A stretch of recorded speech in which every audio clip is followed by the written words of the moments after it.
Hello and welcome to day 24 of Flash Briefing February. Today we're going to be speaking all about the pre-launch to launching your Flash Briefing after all the work that you have done with all your audio, getting all your tech together, sorting out your logo, deciding what to call it. All of the stuff that you've done has been working up to now, which is when you're going to be launching it. So you're going to need to know how to let people know that it's there. And we're going to be talking a little bit about that today. And who are we? I'm Suze Cooper. This is Peter Stewart. We're both professional broadcasters. I work for a radio station in Kent, the London Evening Standard as well, and also for Vixen Labs, which is a voice consultancy working out of London, but creating skills and actions for brands and businesses around the world. Peter, tell us about you. And I work for a big British broadcasting company. I've written several books and won a few awards for journalism, production, presentation, that kind of thing, and also spoken around the world. And we are here to bring you the skill set, the mindset, and the marketing for building a better briefing. So we've talked about the skill set and the mindset over the course of the last 23 days. Day 24, as Sue says, let's talk a little bit more about the marketing.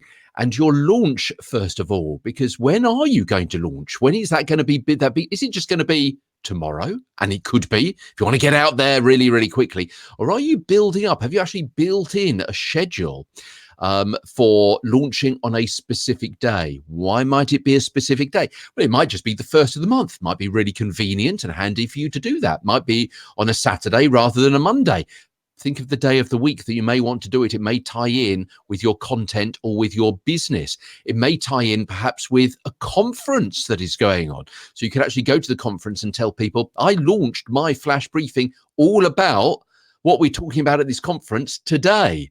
Or you may want to launch before the conference starts, build up a bit of head of steam.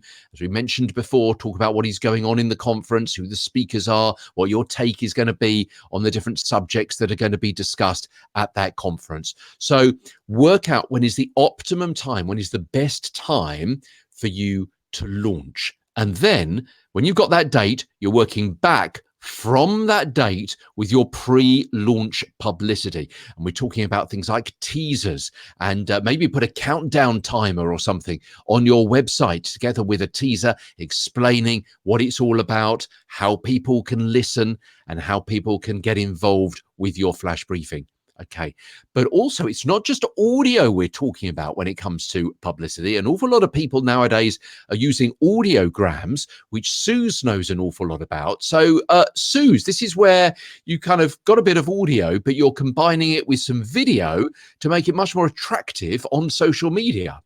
That's it. So sharing audio on social isn't the simplest thing to do up until recently, when these audiograms have really come into being and podcasters are really going crazy using them because it's a lovely, neat little thing that looks quite good. It's quite scroll stopping. When you see one, it's quite different. So what are they? Well, effectively what you do is you upload a clip, and I mean kind of seconds worth of your audio to a platform such as headliner.app, which is one of the ones that I recommend. There's also Wave, which I'll pop the links down in the comments of this episode. But basically you upload that piece of audio.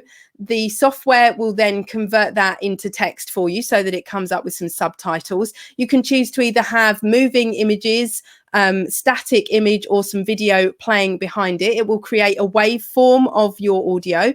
That waveform can usually be color branded. So if you've got a color like my pink here, I generally do all of mine with a pink waveform. And there are all kinds of different waveforms that you can choose from bars to actual waves to all kinds of kind of mad, crazy, throbbing kind of imagery that can kind of move in time with the beat of what the audio is the rhythm of the audio. So it really is quite a nice compact little file that can be used and put out there to support and promote your flash briefing. So what you can do is send that out on your social media channels and say to people, if you want to hear more, and direct them to where they can hear your flash briefing, or even let them know what the phrase is to be able to enable your flash briefing. So in my case, it would be Alexa, enable social days, and that would then enable the social days flash briefing, and it would Alexa would then go through that dynamic to kind of explain through the conversation how they can then listen to the flash briefing, and it will all be set up for them.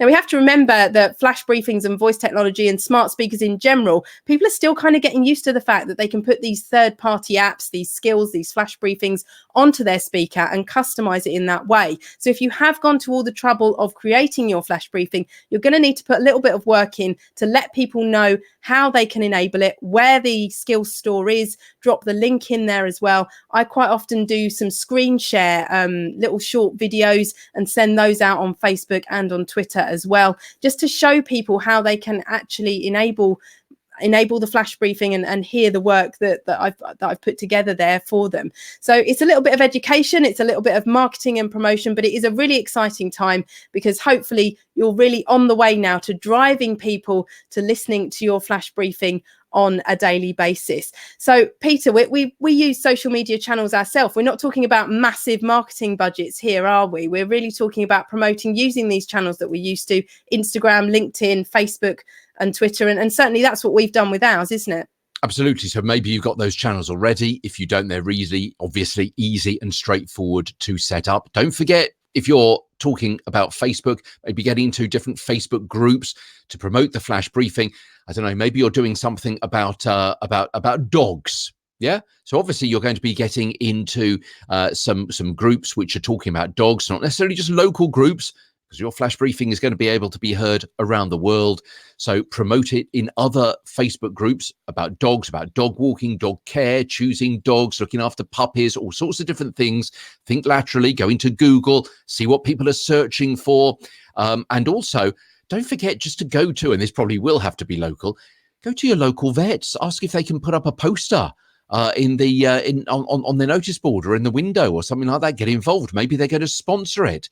So think laterally about all the different places. Maybe go to dog shows, put an advert in the dog show magazine, give out leaflets perhaps at a dog show. Maybe could be a local event down at your local park, or maybe it could be a larger event at a big convention centre in another town or city. Perhaps put notices up in the local park where people are walking their dogs. Think of all these different places where the touch points are that people will be interested in the content that you are talking about, as well as things like emails and out of office and email signatures and things like this. Talk to people at events, give out business cards. Make sure, maybe Suze does this on the back of her business card. It tells people how they can download, how they can invoke her flash briefing. So all sorts of ideas to help you market. And then, of course, when it is up and running, then you've got to continue your marketing. That marketing doesn't just stop when you launch on day one. Keep up with that kind of publicity, but also then you're going to be talking to the people who are listening. Encourage people to share your flash briefing content. Encourage people to talk about it. Encourage people to leave comments. Encourage people to leave reviews as well. Now, we've spoken about this before on the course. It's not very sexy to sound too desperate on a flash briefing. Oh, please leave comments. Please leave reviews. Please, I'll love you. I'll mention you. 5 stars, please. Don't beg, but just say matter-of-factly, if you've enjoyed this and you think other people might enjoy listening to it as well, then leaving a review, and a 5-star review, would be really appreciated, and it will make us more easy to discover by other people. Just something as straightforward as that, and maybe occasionally mention people who have left you a review. But don't try and game the system, as we've spoken about before. If you've got other people in the family who are linked to the same Amazon account for deliveries and for payment purposes, and several people leave a review from that same account, it won't be allowed. And you've got to have bought something from Amazon in the last 6 months for your account to be active for this kind of reason, to be able to leave a review. If you get stuck and you can't leave a review on the site, on the website, then try and leave a review incidentally for someone else's briefing. Maybe you've got a reciprocal arrangement via the flash briefing page on your phone. Okay, that's it for today. Suze, you can come back into the room now. There you are. Well, thought you'd gone off for a cup of tea. Tomorrow, we're going to be talking about feeding your briefing. So we've set it all up. We've launched it. oh my gosh, the realization suddenly hits us. We've got another 364 days stretching ahead of us. How are we going to cope? Hints and tips tomorrow on Feeding Your Briefing as Flash Briefing February continues. That's right. We'll see you then. Bye-bye.